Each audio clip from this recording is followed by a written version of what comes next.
Bismillahirrahmanirrahim. Assalamualaikum warahmatullahi wabarakatuh. Allahumma salli ala Muhammad wa ala ali Muhammad. Selamat pagi semua kepada semua penonton-penonton Bicara Maya FPPAK. Selamat tahun baru 2023. Saya ucapkan kepada semua penonton-penonton yang terus setia menonton program Bicara Maya FPPAK. Jadi episod kali ini merupakan episod yang pertama untuk tahun 2023. Hari ini insya-Allah kita akan membicarakan satu topik yang penting, satu topik yang perlu kita semua ambil perhatian, yang perlu kita semua ambil tindakan, yang perlu kita semua sedari, dan perlu kita tahu semua kita berisiko terlibat dengan permasalahan ini. Jadi tajuk topik kita pada hari ini, sumbang mahram. Tajuk topik kita pada hari ini, sumbang mahram. Tapi sebelum kita kupas lebih lanjut, saya ingin mohon dan menyeru semua kepada penonton-penonton kita untuk share dan like program kita ini. Yang paling penting adalah share di YouTube, share lah di mana-mana link. Kalau ada WhatsApp, share dah WhatsApp link supaya semua dapat tengok program langsung kita ini, supaya lebih banyak orang mendapat manfaat daripada program kita pada hari ini. Sebab kita nak perkara ini dapat kita atasi dengan ilmu pengetahuan, dengan jalan yang betul. Mungkin di luar sana yang mendengar penonton ada pernah dengar mengenai sumbang mahram. Jadi kita nak tahu pada hari ini berapa serius masalah sumbang mahram ni, kenapa perkara ini perlu kita atasi, dan macam mana cara untuk kita atasi. Dan jika ada yang telah menjadi mangsa, apa yang perlu kita ambil perhatian, apa yang kita perlu ambil perhatian. Lebih dahulu, pihak kami, sebelum saya pergi lebih jauh, seperti biasa Bicara Maya FPPAK juga akan menyediakan kuis ya. Kuis iaitu 3 soalan kuis. Jadi penonton-penonton kena stay tune lah, stay tune, teruskan mendengar sehingga habis siaran. Kita akan tanya 3 soalan seperti biasa, ada nilai wangnya di situ, RM50 kita masih kekalkan untuk 1 soalan. Jadi share lebih banyak, tolong tuan-puan share. Kalau tuan-puan ingin menjadi salah seorang daripada pembela kepada keluarga kita, kepada anak-anak kita, kepada suami dan isteri kita, share supaya masalah ini dapat kita atasi. Jadi bagi mengumpas persoalan kita pada hari ini, saya membawakan Prof. Madya Dr. Dasmawati Muhammad, iaitu Profesor Madya daripada Pusat Pengajian Sains Pergigian USM, selaku Ketua Wanita Ikram Negeri Kelantan. Selamat datang Doktor. Assalamualaikum warahmatullahi taala wabarakatuh. Waalaikumsalam. Terima kasih kerana sudi hadir ke program kami Bicara Manyak PPAK untuk bicara mengenai sumbang mahram. Terima kasih kerana menjemput juga. Jadi tuan-puan, kalau kita tengok Dr. Prof Maria ni adalah petugas di Pusat Pengajian Sains Pergigian USM. Kalau tengoknya bicara mengenai pergigian lah. Tapi Dr. Prof Maria Dr. Dasmawati Muhammad merupakan Ketua Wanita Ikram Negeri Kelantan, kerana Ikram ni satu pertubuhan yang menjalankan kerja-kerja terutama yang terlibat dengan masalah gejala seksual ini ya. Jadi sebelum saya pergi terus kepada panel kita berhari ini, saya ingin juga menjemput kepada semua yang melihat pada hari ini untuk menyertai satu program yang kita buat rentetan daripada program ini. Kita akan adakan satu seminar yang kita beri nama Seminar Haruan Makan Anak pada 17 hari bulan Januari ini, pukul 8 pagi, yang bertepat di Perbadanan Pustaka Awam Kelantan. InsyaAllah nanti kita akan bagi link, tuan-puan boleh isi nama kepada siapa yang berminat. InsyaAllah mungkin lepas dengar ni akan berminat untuk menghadiri program kita pada hari tersebut. Jadi sebelum saya pergi lebih jauh, ingin saya beri sikit panduan lah kepada penonton. Kalau kita dengar sumbang mahram, sebelum ni kita banyak dengar sumbang mahram. Jadi apa sebenarnya sumbang mahram ni? Sumbang mahram. Sumbang mahram ni maknanya mahram lah. Kalau dalam Islam, mahram ni makna orang yang mudah kat kita kata orang yang tak batal semaya, ataupun orang yang kita tak boleh kahwin. Betul. Bapa, anak, bapa dengan anak, ibu dengan anak, abang dengan adik, bapa saudara dengan anak saudara, datuk dengan cucu. Dan begitulah makna sumbang yang melibatkan perkara yang salah dan antara hubungan kekeluargaan yang sepatutnya kita boleh sentuh dengan tak ada apa, tapi telah berlaku gangguan seksual sehingga menyebabkan berlakunya sumbang mahram, dan ianya sangat dibenci, sangat hina di dalam agama kita, tapi berlaku dalam masyarakat kita. Saya nak sebut sikit statistik berapa seriusnya masalah ini. Statistik ni saya dapati daripada Sinar Harian dari tahun 2019 hingga Februari 2021.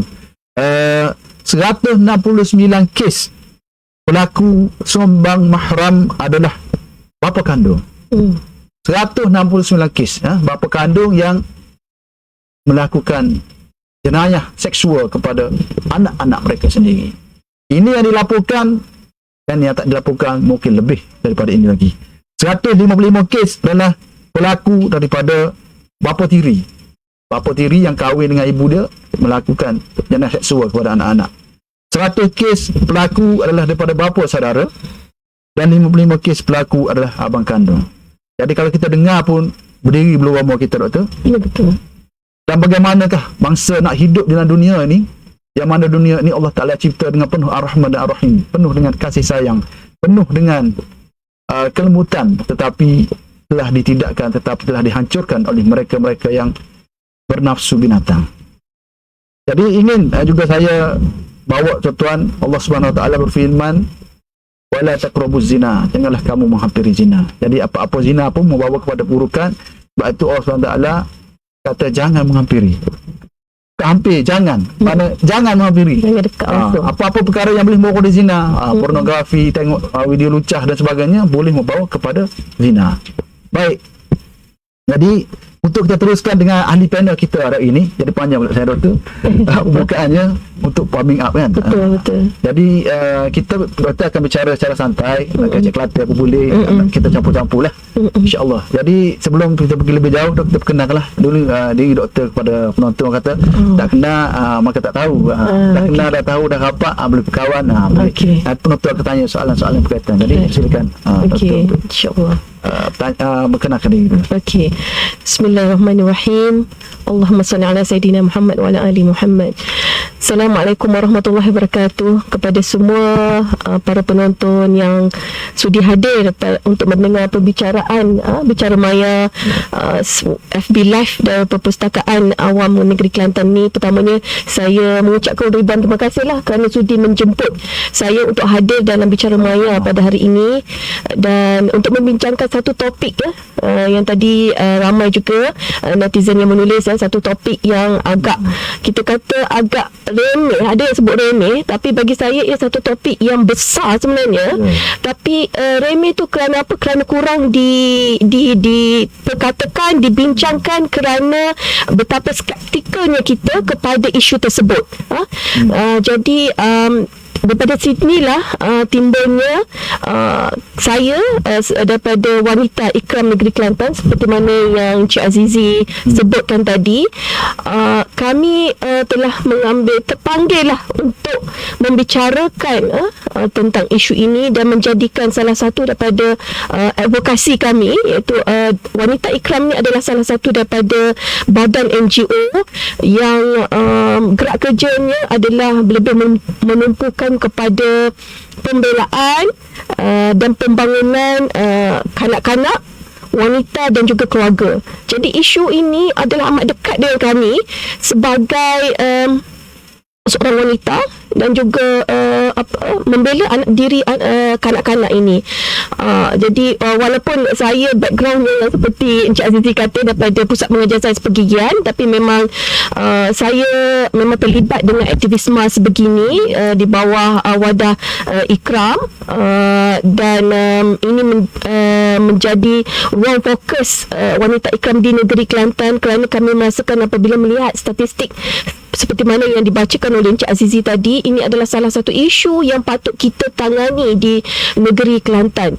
Jadi sebenarnya walaupun kita adalah nobody lah, kita katakan kita bukannya daripada agensi kerajaan kan, tapi daripada setiap peranan, setiap anggota masyarakat itu boleh memberi contribution, boleh memberi impak kepada isu ini. Jadi pada hari ini kita lebih kepada memberi kesedaran kepada semualah tentang apa itu sumbang mahram. Jadi sebagai mukadimah dahulu ke macam mana Cik Azizi? Okey, boleh terus sikit lagi mukadimah. Boleh insya-Allah. Kita kenalkan Ikram sikit macam mana. Okey, jadi struktur Ikram ni sebenarnya saya sebagai Ketua Wanita Ikram di negeri Kelantan, dan ianya ada di induknya di pusat, dan juga wanita adalah salah satu sayap daripada pertubuhan Ikram Malaysia, dan di setiap negeri, insya-Allah di 14 negeri di Malaysia ada Ikram di situ, dan adanya sayap wanita. Dan juga di negeri kami di Ikram Kelantan, kami ada di 7 kawasan, Kota Baru, Pengkalan Cepa, Tumpat, Tanah Merah, Bacok, Kubang Kerian dan Pengkalan Cepa. Dan sayap wanita baru ada 3 di Kota Baru dan Tumpat dan Bacok. Jadi gerak kerja kami sebenarnya lebih kepada 3 fokus area, iaitu dakwah, tarbiyah dan kebajikan. Kalau bulan musim banjir hari itu, kami ada institusi di bawah Ikram yang mana dikenali sebagai MyCare, dan juga Yayasan Ikram Malaysia, ataupun lebih dikenali dengan Air Bantu lah, yang banyak membuat turun ke tempat-tempat banjir dan PPS, itu di bawah institusi-institusi di bawah Ikram lah. Dan juga Ikram juga ada pendidikan, sekolah. Kalau di Kelantan ni kita ada 4 lah sekolah menengah di Sekolah Menengah Islam Binjai, di sekolah rendah kita ada 3, di Sekolah Rendah Islam Aman Kota Baru, Wakaf Baru dan Macang. Itu daripada segi pendidikan lah. Saya sebut secara sedikit lah, mungkin boleh kalau ingin mengetahui lebih lanjut boleh layari lah portal Pertubuhan Ikram Malaysia, dan juga FB Wanita Ikram Negeri Kelantan, dan juga Pertubuhan Ikram Negeri Kelantan, insyaAllah. Okey. Terima kasih Dr. atas uraian mengenai Ikram dan perkenalan latar belakang Dr. Jadi kita berbalik kepada topik kita ni. Pertamanya kita nak bagi tahu Terima kasih kepada yang menonton pada hari ini. Ya, Dan betul. terima kasih lagi kalau anda dapat share, kerana sumbang mahram boleh membunuh mangsa. Jadi pertama, kalau kita tahu, doktor, kalau kita tahu ada mangsa, pertama sekali kita nak berkata kepada mangsa, anda tidak berdosa. Sebab ada mangsa yang rasa macam dia berdosa. Sebenarnya kita bila bercakap tentang sumbang mahram ni, kita rasa sedih pun ada. Kita cuba bayangkan ya, tuan-puan, cuba bayangkan macam mana perasaan anak-anak kita yang menjadi mangsa kepada keadaan ini. Jadi sebagai ibu bapa, kita harus faham rumah kita, keluarga kita adalah benteng yang pertama. Maknanya kalau benteng tu bocor, habis, rosak institusi keluargaan. Jadi berbalik pada doktor, untuk doktor kupas kenapa sebenarnya doktor masalah ni boleh berlaku dalam keluarga. Sepatutnya ibu, ayah, abang, bapa saudara, datuk, semua ini adalah orang yang diamanahkan untuk melindungi keluarga. Orang yang diamanahkan untuk mencurah kasih sayang kepada anak-anak, membesarkan mereka menjadi satu orang manusia yang hebat untuk membangunkan ummah. Tapi ada berlaku perkara-perkara seperti ini. Kenapa doktor rasa pada pandangan doktor ini berlaku dalam masyarakat kita? Dan kadang-kadang yang berlaku ada juga di kalangan orang yang dihormati di kalangan masyarakat, menyebabkan masalah ini seolah ditutup. Macam mana doktor kita nak melihat isu ini? Ya, terima kasih Encik Aziz. Jadi kes sumpah mahram ni sebenarnya betapa dekat di hati kami wanita Ikram, kerana kami juga ada satu rumah, ya, kita panggil pusat bimbingan remaja puteri Raudah Sakinah, di mana pusat rumah tersebut adalah untuk remaja puteri yang terlanjur, yang sudah mengandung lah kebanyakannya, dan di situlah yang kami mengenal pasti ada kes-kes sumpah mahram.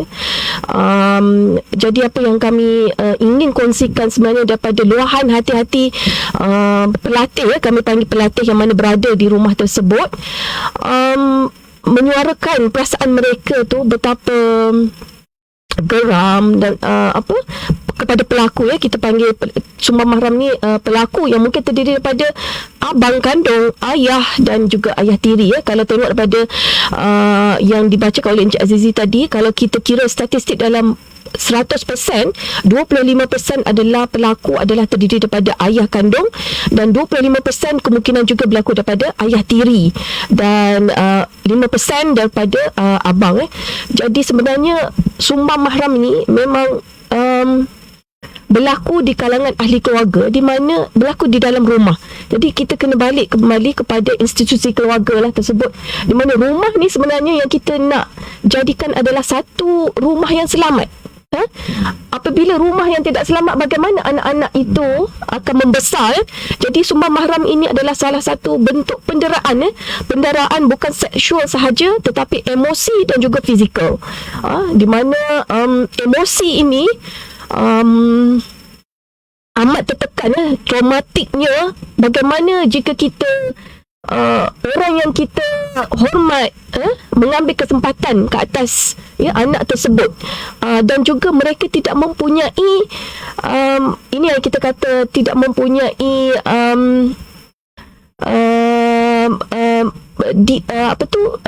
seperti pegang makan harapkan pegang makan pagi lah, padi lah kan. Jadinya bagaimana role peranan ibu bapa itu memastikan anak-anak selamat itu. Dan itu faktor yang saya katakan, bagaimana orang tua yang mengambil kesempatan di atas fragilenya anak ini. Kadang anak-anak ni sebenarnya Cik Azizi, dia tidak memahami lagi perasaan kasih sayang tu. Dia masih confused. Kadang-kadang belayan kasih sayang yang ditunjukkan oleh seorang bapa, dia boleh bertukar. Dia ingatkan yang bapa belai macam ni sebenarnya adalah kasih sayang. Sentuhan selamat dia ingat. Sentuhan selamat. Itu yang kami juga di Ikram juga, kami ada Malaysian Against Pornography yang mengajar kepada anak-anak ini sentuhan selamat dan sentuhan tak selamat. Yang perlu didedahkan kepada anak-anak, dia orang ada sempadan di dalam badan mereka, ada berapa tempat yang tidak boleh disentuh, dan jika disentuh bagaimana tindakan seterusnya. Jadi ini yang kita kata peranan ibu juga memainkan peranan di mana sentiasa mendengar apa yang anak ingin luahkan. Kadang-kadang apa juga yang berlaku lah, yang saya suka kongsinya sebab kami ada pelatih kan. Apabila diceritakan tentang kelakuan ayahnya atau pelaku lah, kita kata pelaku pelaku Sumber Mahram ini seperti tidak diendahkan lah, terutamanya daripada pihak isteri dan juga ibu sendiri kan. Jadi inilah satu isu yang kita kata, satu faktor yang kita kena mainkan adalah kita kena selalu percaya kepada anak-anak. Anak kecil ni dia tak menipu. Dia tidak diajar untuk menipu. Apa yang diluahkan adalah daripada perasaan dia sendiri. Dan juga yang kita ajar dalam rumah ni adalah pendidikan ya. Kalau Tarbiyatul Aulad tu, kalau kita ikut buku Dr. Abdullah Nasir Urwan kan, ada tanggungjawab daripada segi akidah, dan juga aku tengok surah Al-Luqman tu kan, yang pendidikan akidah itu yang penting. Dan juga walaupun menerapkan nilai-nilai Islam itu, tapi kita perlu jaga ikhtilat di dalam keluarga tu. Bagaimana pengasingan semuanya, kalau kita balik kepada Al-Quran sendiri, semuanya sudah tergaris panduan-panduan macam pengasingan tempat tidur anak lelaki dan anak perempuan apabila memayis. Tapi ini susah kalau macam di Kelantan ni. Kenapa advokasi ini diambil di Kelantan? Kerana kita faham Kelantan ni adalah salah satu daripada ramainya B40 kan, yang mana kalau kita tengok rumah-rumah di Kelantan ni, ramainya yang tidak mempunyai, sekurang-kurangnya kalau seeloknya lah kan, sebaiknya rumah mempunyai 3 bilik bilik untuk ibu ayah, bilik anak lelaki dan bilik anak perempuan. Tapi kalau kita pergi ke pinggir-pinggir kampung, berapa ramai rumah yang mempunyai yang kerana mereka tidak mampu. Jadi beginilah faktor-faktor yang akan membawa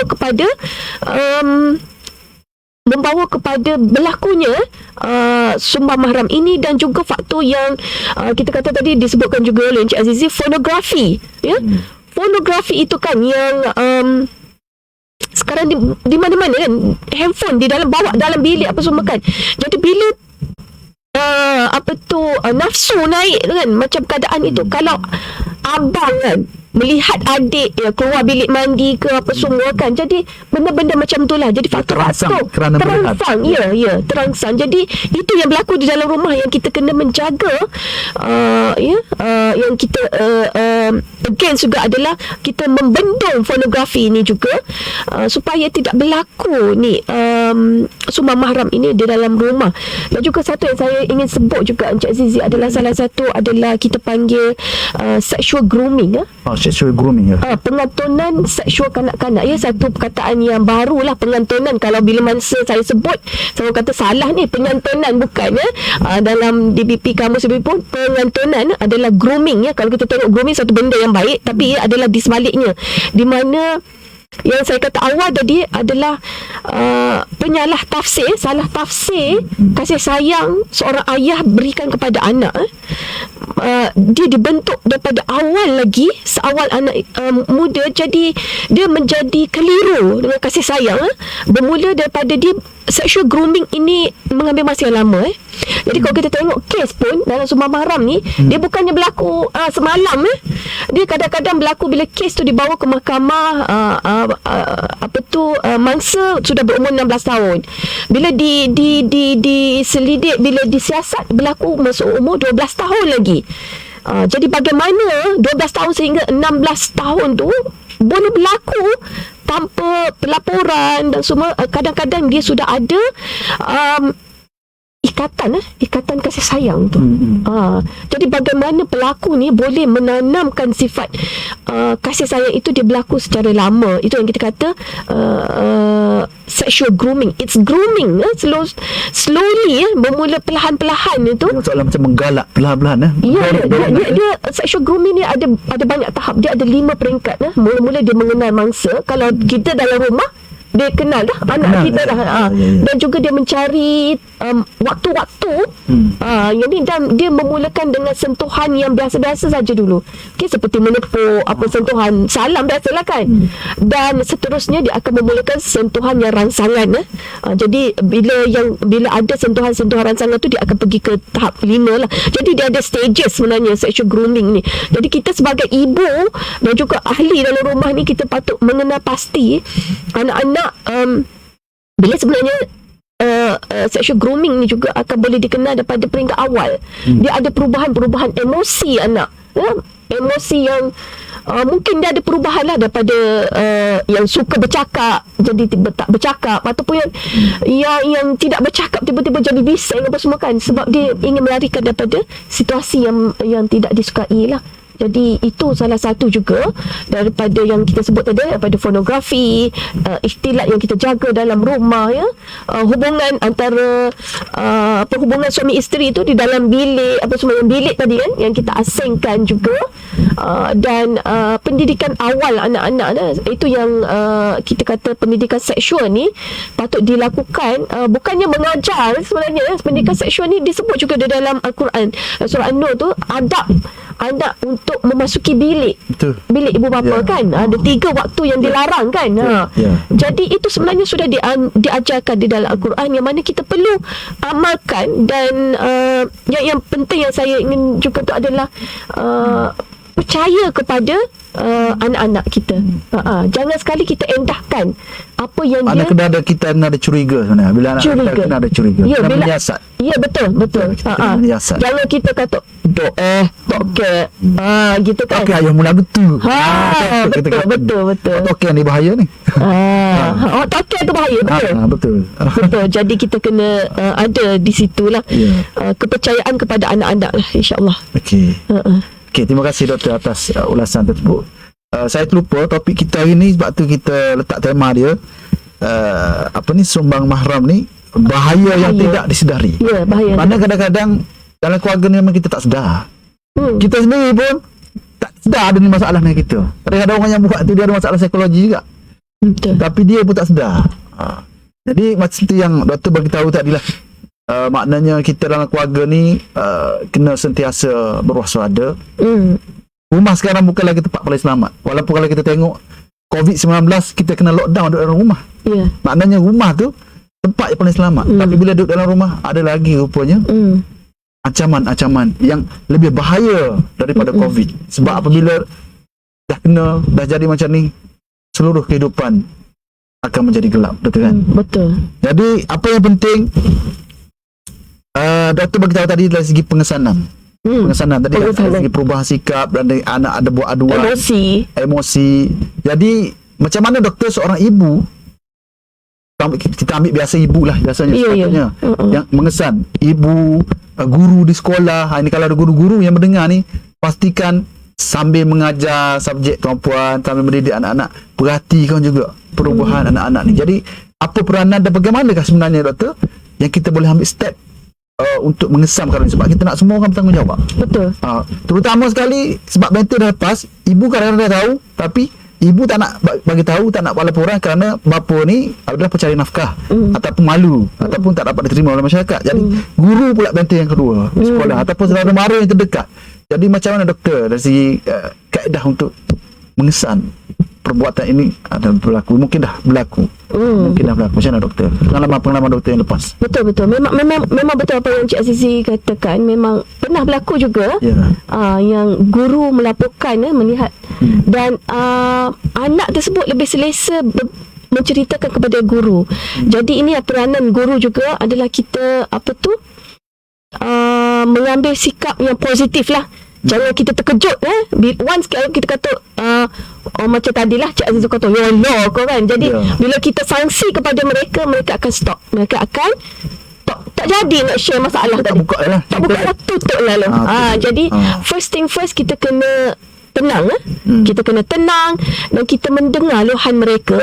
Mendengar luahan mereka tu adalah yang terbaik. Walaupun kita boleh memberi kerana isu sumber mahram ni, kanak-kanak ni dia terlibat bawah akta, dia terlibat sebenarnya kalau di Malaysia ni akta kanak-kanak Ya. So kalau kanak-kanak ni yang berumur 18 tahun ke bawah. 18 tahun ke bawah. 18 tahun ke bawah. Tapi setakat ni yang macam kes di ni yang boleh dibawa kes sumber mahram adalah 16 tahun ke bawah. 16 tahun ke bawah. Jadinya pelaporan ni perlu untuk dibawa kes kepada mahkamah disabitkan kesalahan pada pelaku ni tidak mudah ya. Tidak mudah. Jadi yang itu yang saya kata memerlukan apabila kita mendapat satu kes mendengar dengan tenang dan juga mendapat kepercayaan daripada anak itu tersebut untuk menceritakan, berkongsi maklumat, dan daripada maklumat itu yang boleh kita bawa kepada pihak-pihak yang tertentu. So kalau untuk kes-kes sumber mahram ni kita ada 3 option sebenarnya. Kita boleh lapor kepada pejabat polis. Dia ada section khas yang kita panggil D11 tu, D11. yang gangguan seksual, keganasan rumah tangga semua. Dan juga boleh bawa kepada hospital walau kita dah tahu mungkin kita untuk lihat kepada buat examine lah untuk mangsa tersebut. Dan di situ kalau kes itu adalah kes sumber mahram, akan dilaporkan kepada bawah OSCC setiap hospital. Kebanyakannya di Hospital Shafiz USM ada OSCC, dipanggil One Stop Crisis Center yang akan tangani. Ada beberapa pegawai perubatan yang memang mahir dengan kes tersebut, akan menangani kes itu. Dan juga boleh laporkan kepada JKM, Jabatan Kebajikan Masyarakat. Jadi tapi untuk melaporkan ini memerlukan kita perlu yakinkan kepada mangsa bahawa proses ini bukannya sekejap lapor hari ini pelaku dapat ditangkap esok bukan. Jadi dia mengambil masa yang lama. Jadi proses inilah yang satu bentuk tekanan emosi juga kepada kerana dia dapat melihat pelaku itu. Dan kalaulah di dalam rumah lagi mana kes itu tak disabit, dia bersama lagi dengan pelaku tersebut dalam rumah Jadi macam mana doktor kalau contohnya ini sebenarnya saya nampak ini masalah yang paling besar. Ya. Sebab dia duduk satu rumah. Jadi kalau dia nak lapor, dia nak pergi duduk mana? Jadi sekarang adakah ada jalan penyelesaian kalau dia pergi lapor walaupun kes ni tak belum confirm apa semua, dah dia pergi hospital check kan, dah confirm, adakah boleh dia terus dia ambil perlindungan dekat JKM, ambil terus ke tempat lain, ibu, anak tu. Sebab kadang-kadang ibu ni dia nak lapor, dia kata kalau lapor duduk sekali lagi di rumah kan. Jadi benda tu jadi sama. Jadi ini menyebabkan apa ni tak ada jaminan dari segi ni. Jadi macam mana, adakah pihak kerajaan ataupun NGO ataupun siapa-siapa pihak perlu main peranan ataupun dah ada benda yang macam JKM yang boleh dapat segera. Bila dapat je laporan polis, dah pergi hospital sahkan, maka mangsa ketua dengan ibu tu dah selamatkan letak rumah lain. Ada tak betul? Betul sangat. Macam itu saya kata banyak peranan sebenarnya kes ni. Jadi kalau daripada yang saya nampak yang dekat dengan kami adalah JKM lah. Memang JKM ada meletakkan mangsa tersebut di rumah yang selamat lah. Namun kita kena macam be realistik lah dengan JKM-nya, dengan beban tugas yang banyak dia banyak lagi nak cara tu, orang tua lagi kan, anak yatim apa semua kan. Jadi orang kata infrastruktur tu tidak mencukupi sebenarnya. Jadi itulah yang kami memang agensi kerajaan patutnya memang kami daripada NGO ni memang mengharapkan kerajaan untuk menubuhkan satu rumah lah. Rumah yang kita kata rumah perlindungan selamat. Jadi kalau kami sendiri di bawah Wanita Ikram, kami ada inisiatif lah. Tapi sebagai badan NGO kami tidak mempunyai dana. Kami tidak mempunyai dana kewangan. Jadi kami mencari dana-dana. Itu yang salah satu daripada seminar yang akan datang ini adalah juga kerjasama dengan Pusat Jagaan Bimbingan Raudah Sakinah untuk salah satu rumah bimbingan yang mana yang mereka ni memang ada yang mengandung kerana sumber mahram, dan juga ada juga yang kes-kes yang mana yang sosial lah, yang terlibat dengan zina semua tu kan. Jadi di situ adalah rumah yang kita kata rumah selamat lah, yang dihantar oleh ibu bapa mereka, dan juga ada juga daripada pihak JKM yang yang disalurkan ke sana. Dan sekarang ini kami ada 9 orang pelatih, dan rumah itu sudah bermula daripada tahun 2004. Dan satu-satu masa boleh dalam, sebab dia ada rumah bangla biasa je, rumah biasa. Jadi dan kami memerlukan warden untuk, sebab rumah selamat ini adalah satu rumah yang kita mementingkan keselamatan pelatih-pelatih tersebut, especially kalau macam kes-kes yang di bawah kes polis, pantauan warden sentiasa kena ada lah. Dan juga yang pentingnya kesemualah dia punya kehidupan sehariannya dan berjalan, dan juga kita menjemput sukarelawan lah untuk bersama-sama membimbing mereka. Jadi memang ini adalah salah satu usaha kedai kami lah, sebab kami memang faham bila mana di mana nak letakkan mangsa ni.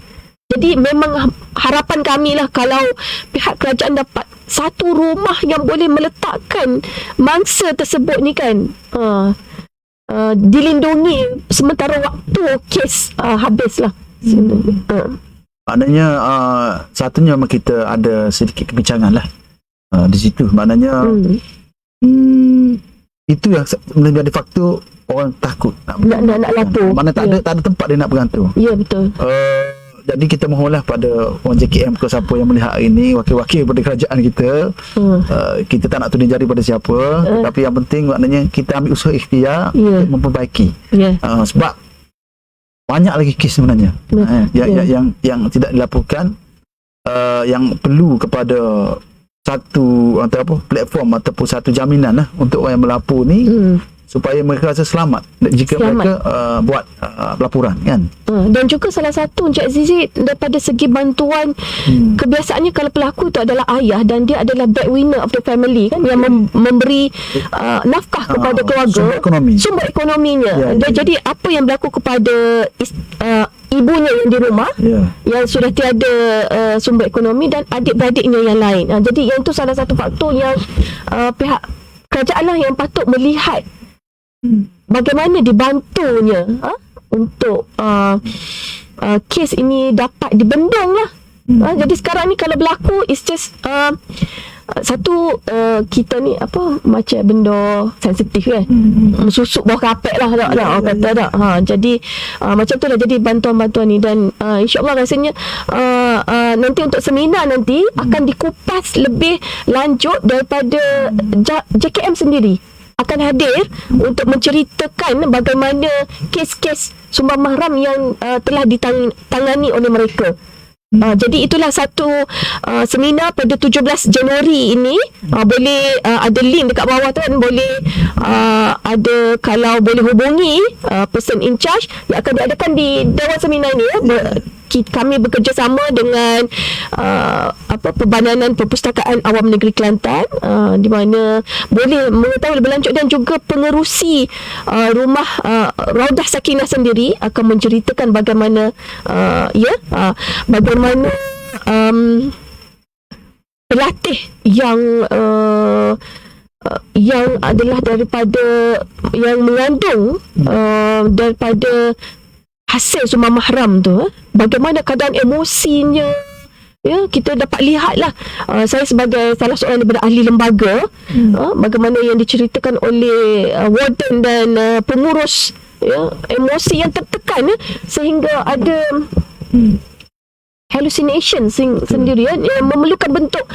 Ini juga adalah salah satu support yang kita perlu, adalah kaunselor atau psikologis atau psikiatri untuk membantu mangsa tersebut untuk sepanjang proses pengadilan ni lah.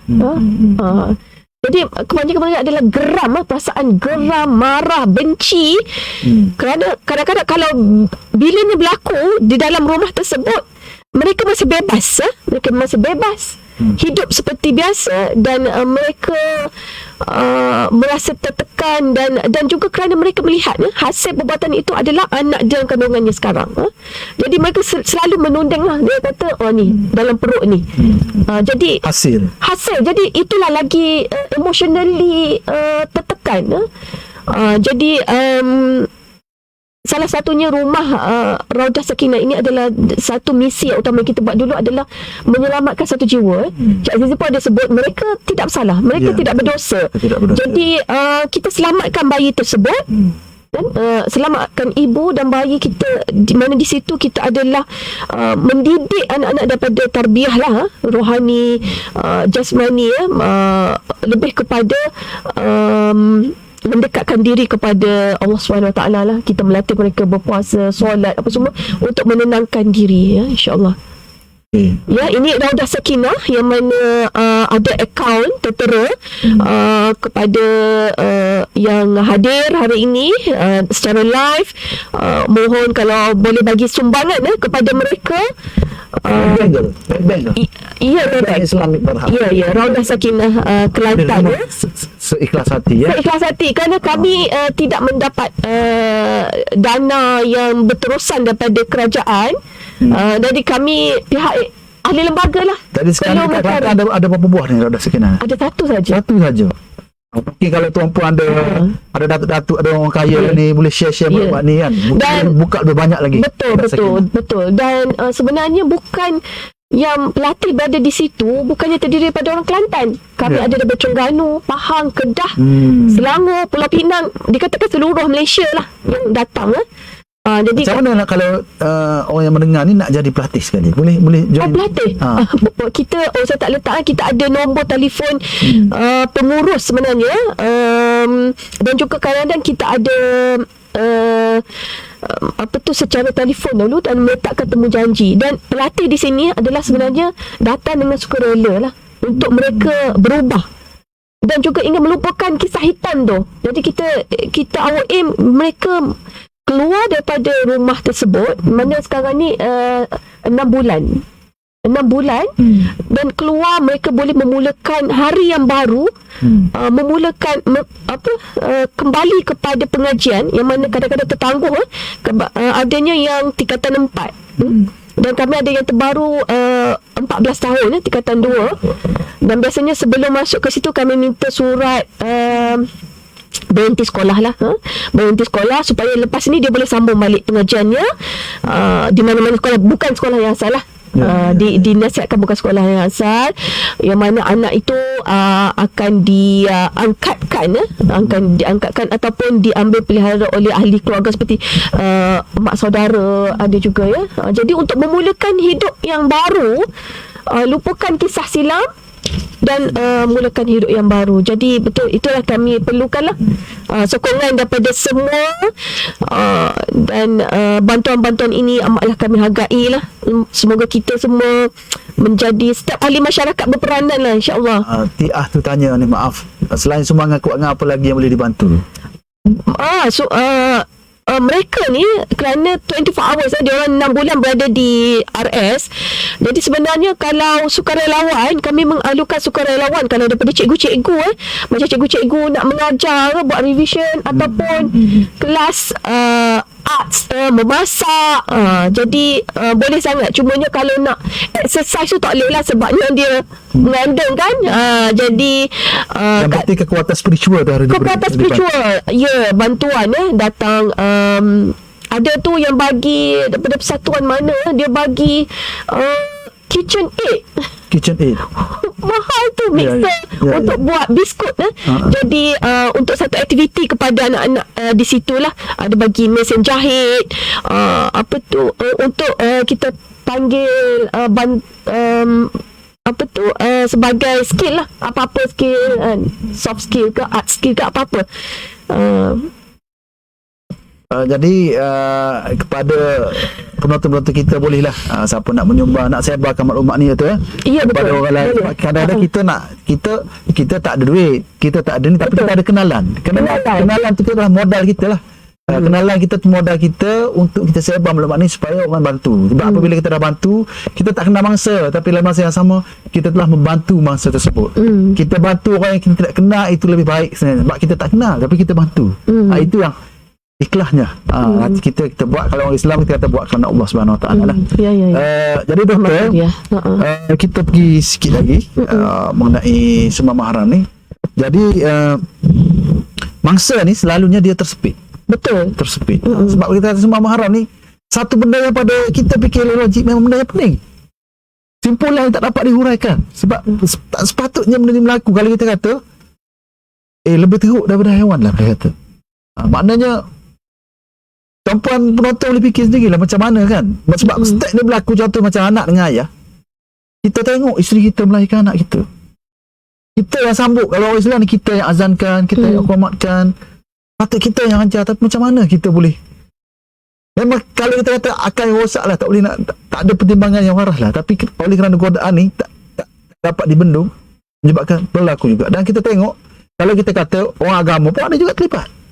Ya, betul. Saya baca artikel orang agama yang percaya pun ada terlibat. Ini menyebabkan masyarakat kita berselindung di sebalik korban. Berselindung. Jadi maknanya berselindung sebab. Jadi saya nak beritahu kat sini je betul, bahawasanya kita dalam keluarga ni, ibu tadi kan perlu sangat-sangat berhati-hati. Jangan harap lah.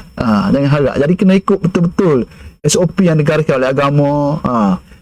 Umur berapa tahun tadi doktor beritahu kan, 10 tahun kena asingkan. Lepas tu kita sendiri dalam rumah ni, aurat ibu bapa ni pun kena jaga. Betul. Kita kena jaga, tak boleh kita buka aurat depan anak kita, anak kita buka aurat depan kita. Sebab kadang-kadang ya kita tak tahu iman kita masa tu rendah ke tinggi. Betul. Kan? Jadi dugaan ni datang biasa. Sebab kita harus ingat tepi kita ni ada syaitan namanya. Yang akan goda kita sentiasa. Setiap masa. Dia tak pernah rehat dia orang tu. Betul. Dia tak pernah rehat, dia banyak kerja aja. Jadi selebihnya lagi doktor, macam mana kita ni boleh untuk kita kata nak menyemarakkan aktiviti dalam keluarga kita ni supaya ayah ni sedar dia tu ayah, dia perlu melindungi anak-anak dia, anak tu sedar dia tu anak, tapi dengan ayah pun dia kena berhati-hati juga. Mak pun sama, dia kena sentiasa alert, kena sentiasa memerhatikan keadaan sekeliling rumah dia, adik-beradik dia. Maknanya kalau nak tinggal lah, kita kata nak pergi mana-mana kan, abang dengan adik dia pun kena hati-hati. Betul. Kalau boleh mak ayah tu nak pergi mana-mana, jangan tinggal adik dengan anak ni. Adik-beradik pun tak boleh harap zaman sekarang kata. Betul. Tak boleh harap. Jadi hati-hati ada. Sikap hati-hati tersebut daripada perkara ini terjadi. Dan yang penting sekali doktor, bila kita baca artikel, banyak sebenarnya berlaku adalah kerana pornografi tadi. Betul. Sebab kadang-kadang kita bagi telefon pada anak kita, kita pun tak perasan anak kita nak main apa, anak kita tengok apa, menyebabkan mereka boleh terangsang dan menyebabkan mereka mencari mangsa yang paling dekat, iaitu adik-beradik. Kalau ayah, anak. Sebab dia rasa macam boleh tutup cerita kan doktor kan. Jadi macam mana doktor, pandangan doktor, macam mana aktiviti apakah yang kita perlu lakukan daripada keluarga untuk mengelakkan benda ni, dan mungkin ada garis panduan yang perlu kita tampal pun kat dinding ke, macam mana yang kita perlu buat supaya masing-masing sedar tanggungjawab masing-masing, terutama si ayah tu tadi. Betul. Macam mana kalau si ayah tu rasa ada dalam diri dia nak suka kepada anak mana, dia perlu dapatkan bantuan doktor. Sebab si pelaku ni cakap ayah ataupun abang dia ada rasa macam ni, mana dia nak pergi supaya dia dapat bantuan. Kadang-kadang dia ni sakit. Jadi kalau dia sakit macam mana, aku ni rasa macam ada keliu ke, tengok anak sendiri ke, abang adik, mana dia nak pergi, dia nak dapat bantuan ni sebelum dia start benda tersebut bergerak. Kadang-kadang kita perlu ni. Macam mana doktor? Pencegahan awal lagi kan Azizi tanya kan. Saya pun tak masa mungkin untuk daripada psikologis kot membuatkan temu janji di hospital dengan pakar-pakar psikologis lah kan, yang lebih dapat membantu bagaimana merawat. Sebenarnya even yang kesan pornografi itu untuk rehabilitasi ni kita memerlukan rujukan pakar juga, bagaimana ingin memberhentikan sebab dia ketagihan bukan mudah untuk berhenti secara automatik macam tu. Dia memerlukan pertolongan daripada pihak pakar dan sila rujuk kepada doktor-doktor yang berdekatan lah, pakar-pakar psikologi. Dan ini saya ingin nak kupas balik tentang institusi rumah tadi, bagaimana suami tadi kan, seorang ayah tu, itu yang kami daripada seminar haruan makan anak 17 Januari nanti, kami salah seorang daripada panel adalah figura lelaki membawa kepada ketua keluarga, iaitu yang dipertua negeri Kelantan, YDPM kita, Ikram Negeri Kelantan, Haji Cik Rahimi, adalah menunjukkan bagaimana kita di bawah ikram juga kita ada satu advokasi, kita bawa kepada pemerkasaan peranan lelaki sebagai hero keluarga. Ya. Kalau pernah dengar sebelum ni, kita ada banyak buat bicara ni juga, lelaki hero keluarga, di mana kita panggil panel-panel jemputan untuk membicarakan watak seorang lelaki ni, yang mana yang kita rasa sekarang ni tak bimbang pudar ya, dan juga kalau memainkan peranan yang penting sebenarnya kan, mengetahui bagaimana peranan lelaki itu sebenarnya dalam surah Al-Quran tu kan, ar-rijal qawamun 'alan nisa kan? Ya, betul. Seorang lelaki adalah pelindung kepada wanita, dan surah dalam surah lain adalah menjaga ahli keluarganya daripada menjadi bahan bakar. Ya. Jadi betapa besarnya peranan seorang lelaki, seorang ayah, dan yang ni perlu diterapkan daripada awal sebenarnya. Sebelum perkahwinan itu, kalau boleh dalam khusus perkahwinan tu kan, Ya, betul. Itu penting. yang pernah Ya. kita Ya. berbicara dahulu ya. Jadi perlu diterapkan apa sebenarnya, bukannya konsep kahwin itu Ya. adalah untuk hawa nafsu sahaja, Betul. tetapi memahami konsep perkahwinan itu untuk mendapatkan sakinah, mawaddah, warahmah tu, Ya, betul. dan juga menjalankan tanggungjawab terhadap anak. Sebenarnya anak kita ni ada tanggungjawab yang mana dia akan tuntut nanti. Ya, betul. Ya, hak untuk diberi seperti mana yang awal mendapat susu ibu, itu hak seorang anak ya. Diberi nama yang baik, Betul. contohnya kan, diberi pendidikan, itu Ya. adalah hak juga ya. Ya. Dan diasingkan tempat tinggal, tempat tidur, dan diberi kasih sayang mencukupi, semua itu hak yang mana ada disebut, saya suka sebut, ada satu buku ni, Family Planning in the Legacy of Islam, yang ditulis oleh almarhum Prof. Dr. Abdul Rahim Omran. Dia daripada Al-Azhar, penasihat Al-Azhar Islamic University Cairo. Ada 10 hak anak-anak dalam Islam, dan juga selalu dipetik oleh Prof. Dr. Halina Haliza, Datuk Dr. Hak untuk hidup, hak untuk mendapatkan keturunan baka, hak diberi nama yang baik, hak disediakan keperluan asas. Ya. Yang ni termasuk penyusunan ibu yang saya sebut tadi, hak diasingkan tempat tidur, hak mendapatkan pendidikan agama yang sempurna, perlu diberikan pendidikan, hak diberikan pelajaran dan asas kemahiran hidup, hak dijamin keselamatan di masa depan, hak diberi layanan saksama adil antara anak lelaki dan anak perempuan. Itu juga adalah hak anak-anak, dan juga hak mendapat biaya dari sumber yang halal. Seorang ayah patut memberi nafkah daripada halal, dan ini juga sebenarnya hak-hak ini juga kalau kita lihat kepada convention, Charles Convention atau kanak-kanak, ada 5 yang merangkumi yang telah disebut dalam ni, yang lebih diperincikan daripada hak-hak dalam Islam ni, daripada akta tersebutlah, Convention Child Convention. Okey, baik doktor. Sikit lagi saya nak pergi. Ini berkaitan dengan ibu tunggal. Ya. Sebab kita statistik tadi, pelaku dari kalangan bapa tiri. Jadi pada yang di luar sana lah, perempuan yang nak kahwin, yang ada anak perempuan, sebenarnya kahwin tu boleh, kita tak ada masalah lah, sekadar berkenan boleh kahwin, tapi yang pastinya kena fikirkan macam mana kan dengan nasib anak kita, anak perempuan kita. Sebab banyak yang berlaku ni kerana semua yang saya baca-baca artikel, semuanya banyak ambil mudah. Ambil mudah, memanglah bapa boleh berkenan dengan ibu, tapi lama-lama jadi lain. Jadi macam mana kita sekarang ni kita nak lihat sebalik supaya ibu-ibu ni, ibu tunggal yang berkahwin ni, adakah dia maknanya tak boleh tinggal kan dengan anak dia ni, maknanya tak boleh tinggal bersendirian dengan ayah tirinya. Memang sangat-sangat perlu perhatian yang tinggi. Ataupun kalau boleh tak payah duduklah, dan kita kalau boleh ada tempat yang lebih selamat, sebab kita manusia ni kepanjangan dia boleh berubah, doktor. Lepas lain, tak ada orang lain, duduk sendirian dalam bilik lain, duduk dalam tandas lain. Sebab manusia ni tak sedar, kita sentiasa dalam perhatian. Jadi kalau kita tengok kes ni 155 kes pelaku bapa tiri. Jadi ibu-ibu di luar sana, pilih yang betul-betul lah. Kalau untuk keselamatan anak kita, kadang-kadang kita nak cari kasih sayang kan, tapi dalam masa yang sama anak kita juga menjadi risiko. Jadi kena sangat berhati-hati. Jadi saya terima pandangan doktor tadi yang kita dah bincang sebelum ni, doktor. Perkara ni maknanya khusus perkahwinan separuhnya kita masukkan silibus yang begini. Supaya semua pasangan-pasangan yang nak berkahwin nanti dia tahu apa tu sumbang mahram. Sebab kalau dah kenal dia tahu macam mana cara nak mencegah kan, nak mencegah diri insya-Allah. Ya, Jadi cuma tadi yang komen ibu tunggal tu kan. Betul. Memang betul tinggi peratus ayah tiri kan. Jadi bukannya kita kata jangan kahwin. Bukan jangan kahwin. Bukannya pisahkan antara anak dengan ibu tu.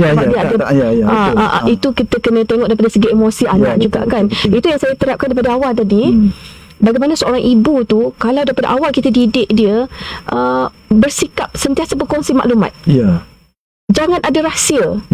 Jadi antara kita dengan anak tu kalau boleh tak ada rahsia lah. Betul. Jadi anak boleh secara boleh bercerita apa yang ni. Jadi itu adalah salah satu daripada pencegahan yang awal lah. Maknanya kita didik anak kita biar apa berlaku kita lah orang pertama yang harus anak kita ceritakan, bukan tempat lain. Betul tak? Betul. Dia boleh meluahkan perasaannya. Kadang-kadang kadang kita ada sifat kita sendiri kan, ibu ni sibuk tak ada masuk lagi lah apa lah ni kan. Jadi kita kena ada ruang waktu dengan anak tu. Kalau boleh kita ada, orang kata ada special bonding dengan anak-anak yang mana mereka dihargai, walaupun mungkin perkahwinan pertama tidak berjaya dan berlaku perkahwinan kedua, tapi kerana hubungan kita dan anak-anak tu amat kukuh kan. Jadi tiada rahsia. Jadi insya-Allah lah perkara-perkara sebegini dapat dielakkan daripada awal lagi. Jika ada bibit-bibit awal berlaku tu, ibu dapat mengetahui, mengesan lebih awal lah. Saya yakinlah mana pendengar-pendengar kita doktor semuanya orang dewasa. Dia ramai ni mungkin hari ni kan sekolah jadi pelajar mungkin tak dengar lah kan. Ya betul. Yang dengar hari ni perlu kongsi maklumat ni, dan rasa ramai ibu-ibu yang mendengar ni. Nampak Umi, Zara, Izara semuanya mana ramai perempuan. Jadi ini adalah pelindung yang utama. Penonton-penonton kita ni pelindung yang utama. Anda adalah pelindung yang utama. Jangan percaya 100% pada suami anda. Ini pesanan seorang suami pada isteri di luar sana. Saya kalau suami, saya berkata pada isteri saya jangan percaya 100%. Sebab kita tak tahu, kita manusia ni ada tempat gila dia. Ada tempat yang emosi dia tak terkawal. Sebab kita saja digoda.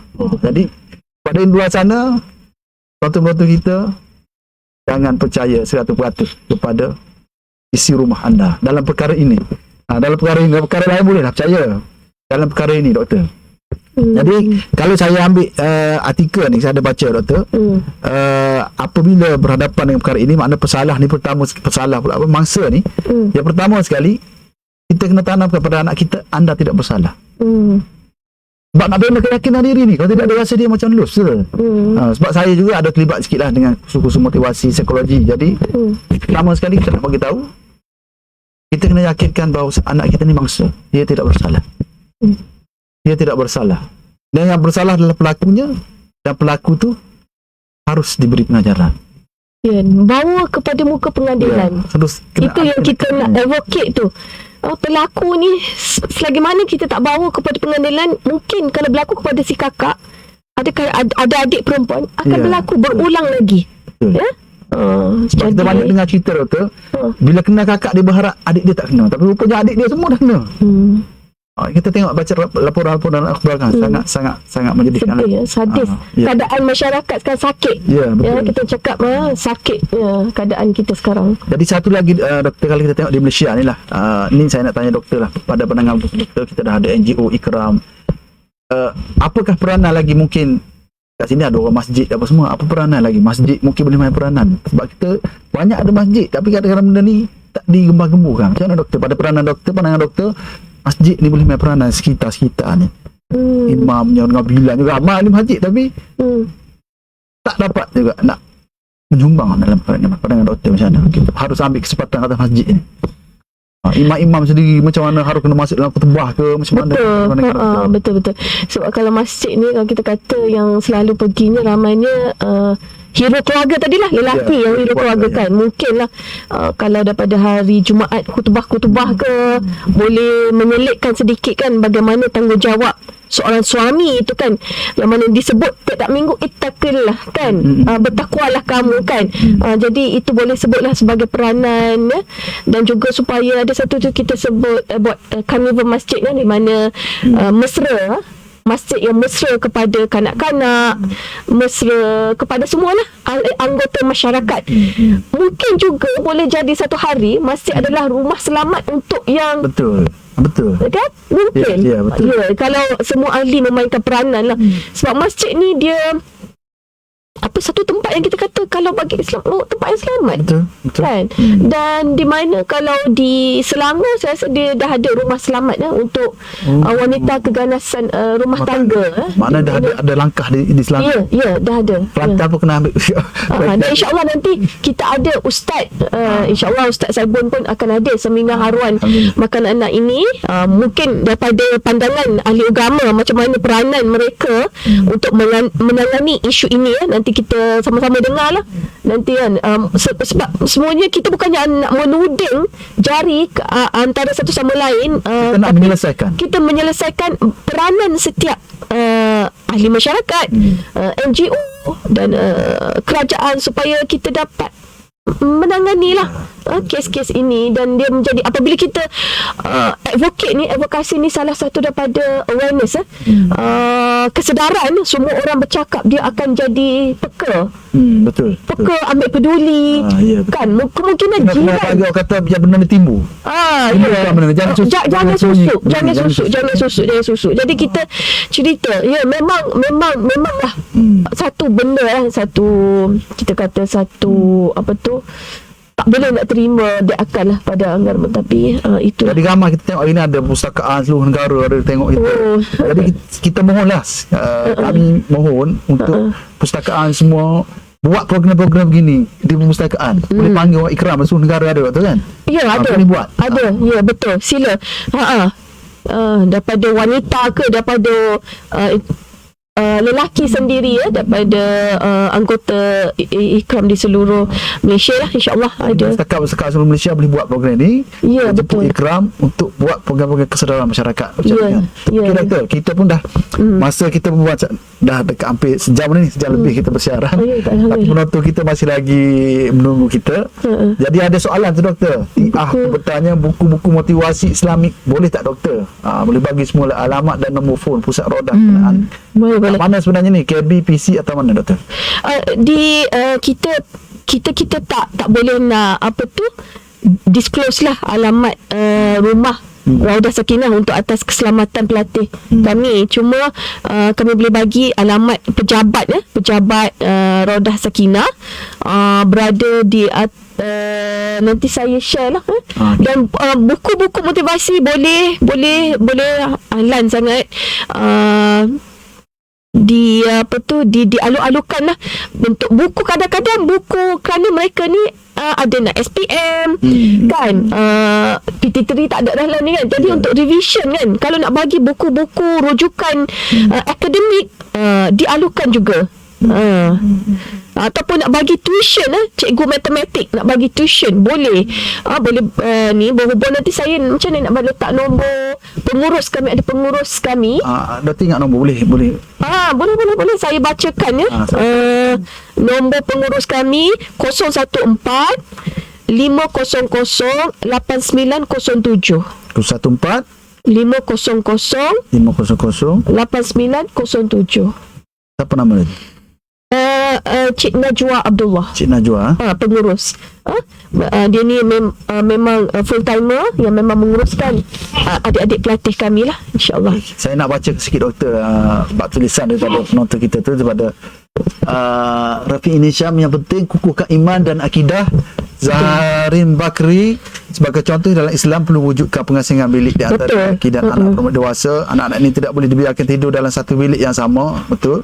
Islam masyarakat agar tempat tidur ini dipisahkan semenjak anak-anak berusia balik kot. Balik lagi Atau memayis lah. maknanya memang perlulah pengasingan seperti mana yang disarankan oleh Rasulullah SAW lah. Tu nombor kita dah letak pengurus pelatih 014 500 8907 untuk sumbangan dan juga untuk sumbangan sekali Cik Najwa Abdullah. Baik, kepada penonton-penonton semua, kita rasa kita dah cakap panjang hari ni. Yang penting kita perlu ambil tindakan dengan apa yang kita bincang hari ni. Kita perlu bersama-sama muhasabah kita balik. Kita tengok masalah ni adalah masalah semua. Masalah ni melibatkan masalah kebahagiaan anak-anak kita. Masalah ini masalah pembangunan ummah. Masalah ini adalah masalah sejagat. Di mana-mana saja berlaku, doktor. Ya, bukan di Di Malaysia. mana-mana saja, ya. Seluruh dunia. Ya, seluruh dunia masalah ini. Sejagat. Dan saya nak pesan juga lah kepada ibu bapa yang tengok ni. Boleh juga saya tunjuk juga. Saya tunjukkan kat sini, kalau saya pergi ceramah saya panggil ni jin. Jin. So jin dalam ni dia ada jin Islam dengan jin yang bukan Islam. Ya, betul. Jadi ada perkara buruk yang memberikan perkara baik dah ni. Jadi tolong semua pastikan, sebab inilah akses kepada pornografi yang mudah. Jadi malam kalau boleh anak-anak kita tak payah bagilah telefon. Nak tidur kita ambil telefon dia. Isteri sendiri pun kena cek suami tengok apa ni. Suami pun kena tengok isteri tengok apa ni dalam ni. Sebab kita perlu kepada perhatian serius tentang masalah ini. Baik doktor, kita tadi janji nak bagi soalan. Soalan. Jadi kita akan tanya soalan kuis kita. 3 soalan doktor biasa kita tanya. Satu soalan RM50. Lumayan tu. Ya, sebab Lumayan kita nak sangat. orang dapat share, orang dapat mendengar maklumat. Nak bagi ilmu kita bagi duit lagi. Sebab kita ambil pustakaan ni Iqra bismi rabbikal ladzi khalaq. Ilmu tu kita perlu berikan satu penghargaan. Jadi saya harap semua penonton boleh bersedia untuk saya bacakan beberapa soalan. 3 soalan saya akan bacakan insya-Allah. Jadi tadi doktor ataupun penceramah kita pada hari ini telah memberikan berbagai keterangan lah, maklumat mengenai topik kita hari ini. Jadi soalan pertamanya sudah pastinya, siapakah ahli panel kita pada hari ini? Detail ahli panel kita pada hari ini. Siapa cepat dan tepat jawab, dia akan dapat markah satu. Boleh hantar. Selepas kita baca soalan je boleh hantar, dan kita akan tutup sejam selepas daripada program kita ini. Okey, itu soalan yang pertama. Yang keduanya, kita akan menjalankan satu seminar pada tarikh yang dah disebut tadi. Apakah nama seminar tersebut, bila akan dilaksanakan, dan di manakah seminar tersebut akan dilaksanakan? Senang je soalan doktor kan? Dan yang seterusnya, kita juga tadi ada menyatakan mengenai bantuan atau perlindungan yang boleh didapati oleh mangsa. Jadi apakah perlindungan tersebut dan macam mana cara nak hubungi tempat perlindungan tersebut, nama tempat perlindungan tersebut, dan bagaimanakah cara untuk kita berhubung dengan pusat perlindungan tersebut. InsyaAllah. Itu 3 soalan. Soalan senang je kata, sebab kita nak supaya penonton kita tak ada rasa susah. Jadi kita rasa kita dah berada di penghujung rancangan kita doktor.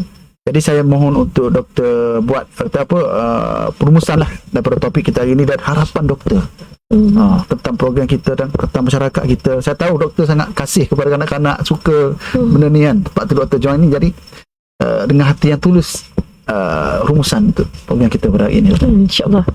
Alhamdulillah.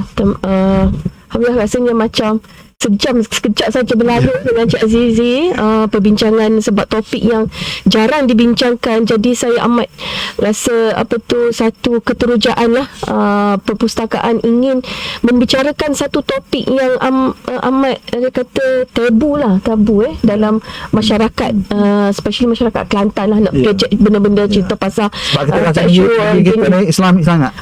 Sebab kita yelah, kita satu negeri yang berada di Negeri betul Islamik tapi orangnya tu macam mana? Ya, macam mana?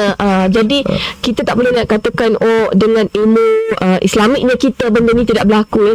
Dan memang betul yang tadi Encik Azizi kata juga, memang ada bekas pelatih kami pun daripada kalangan yang ayahnya yang dia tak sebutlah, tapi dah kalangan alim lah, orang yang alim lah, orang yang alim dan sebagaimana. Jadi inilah kita kata kadang-kadang ini adalah cabaran, ujian untuk keluarga tersebut. Saya takut salah faham. Dia nampak saja alim, orang salah faham, orang nampak saja alim. Sebab orang yang beradab sebenarnya beralim. Kalau dengan anak dia buat macam ni, dia tak ada adab, orang yang alim sebenarnya. Yes. Alim pelesu saja. Betul saya kata. Betul. Jadinya sebenarnya itu adalah ujian Allah nak bagi kepada kita ya. Jadi kita kena berhati-hati, sentiasa ada perasaan prasangka tu, kita kena ada sentiasa berhati-hati. Dan yang first kali kita kata, kita perlu menanamkan kepercayaan kepada anak-anak, menanamkan kepercayaan kepada anak-anak. Dan saya ingin tertutuplah dengan surah Al-Anfal, ya, daripada ayat 27 hingga 28, bagaimana Allah menyebutkan amanah Allah, anak itu merupakan amanah Allah kepada ibu bapa. Wahai orang-orang yang beriman, janganlah kamu mengkhianati amanah Allah dan Rasulnya, dan janganlah kamu mengkhianati amanah kamu sedangkan kamu mengetahui, dan ketahuilah bahawa harta benda dan anak-anak kamu adalah ujian, dan sesungguhnya di sisi Allah pahala yang besar. Jadi kita memahami apa tanggungjawab kita, dan anak-anak ini adalah satu amanah sebenarnya, bukan hak kita, amanah, dan itu adalah daripada hadiah daripada Allah Subhanahu Wa Taala. Jadi itulah. Okay, terima kasih. Wallahualam. Doktor. Mungkin ada orang tertanya-tanya, kalau orang nak dapat kontak doktor macam mana? Untuk kontak saya, untuk apa tu? InsyaAllah boleh menghubungi dengan perpustakaan kot dah. Okay. Melalui perpustakaan lah, insyaAllah. Okey, insyaAllah. Takut ada orang nak tanya soalan apa-apa berkaitan dengan itu. Oh, boleh. Boleh berhubung lah dengan perpustakaan. Boleh hubung dengan perpustakaan kita. Nombor boleh tengok je dalam Facebook, nombor perpustakaan kita. Boleh hubung. Ataupun boleh hubungi FB saya pun ada. FB saya Dasmawati Muhammad je. Boleh PM di situ. Okey. Okay, boleh hubungi ya. Dasmawati Muhammad FB saya ada. Boleh PM di situ pun boleh, insyaAllah. Takut ada orang nak buat program, nak buat apa kan. Ya, boleh. Rujuk pada doktor saja. Boleh, insyaAllah. Jadi begitulah program kita hari ini, sangat menarik kupasannya daripada doktor. Terima kasih banyak doktor. Terima kasih kerana menjemput. cakap satu benda, isu yang pada saya sangat penting. Dan ia, kalau kita tak tangani, ia boleh merosakkan generasi dunia. Bukan saja merosakkan seorang individu, generasi dunia akan rosak. Akan lahirnya berbagai-bagai lagi masalah. Kalau orang mencuri, potong tangan dah selesai. Orang ambil rasuah, masuk ranjil dah selesai. Ini kalau marah dah lahir anak, lagi susah. Lagilah anak tanya, nasab keturunan itu. Allah, agama itu dia menjaga nasab keturunan. Tapi habis, game over kata manusia dah. Game over. Jadi sepatutnya kita satu keluarga tumpu kepada visi dan misi keluarga, satu keluarga masuk syurga, insya-Allah. Jadi saya mohon sekali lagi kepada semua, share video ni, share maklumat ni pada hari ni, ambil tindakan dan bantu masyarakat di sekeliling kita. Insya-Allah kita akan dapat tangani masalah ini secara bersama. Kalau saya seorang-seorang memang tak dapat, doktor seorang-seorang tak dapat. Kita semua satu masyarakat kena main peranan, pihak perpustakaan, pihak imam masjid, guru-guru, semua. Itu adalah benteng-benteng dalam masyarakat perlu memainkan peranan. InsyaAllah kita sama-sama buat. InsyaAllah selamat, berjaya insyaAllah. Jadi sebelum saya tutup, sekali lagi hantar jawapan kuis tadi, 3 soalan tadi ke Facebook kami, bukan tulis di wall macam tu saja. Dan yang kedua, jika ada tuan-tuan dan puan-puan di luar sana yang menonton, ada topik-topik yang menarik doktor untuk dibincang dalam ruangan bicara maya, sila hantar ke ruangan bicara maya kita, hantar kepada PAK apakah topik yang tuan-tuan nak kita bincangkan di bicara maya. Sebab bicara maya ni topik umum, topik untuk semua, topik yang kita perlu bincang dalam masyarakat. Tak kisah apa-apa topik yang dia boleh menyumbang kepada pembangunan masyarakat kita. Jadi tanpa melengahkan masa, saya akan tutup program kita pada hari ini, dan saya mohon maaf kepada semua jika ada salah kata atau ada perkataan-perkataan yang saya gunakan kurang sesuai, dan begitu juga dari doktor sendiri. Kami pun mohon maaf, dan kita berdoa semoga semua anak-anak yang akan lahir lepas ni, semua masyarakat kita selamat, dan semua mahara ini dapat kita hapuskan dan berkabung Allah ini, insya-Allah. Sekian, wabillahi taufiq wa hidayah. Wassalamualaikum warahmatullahi taala wabarakatuh.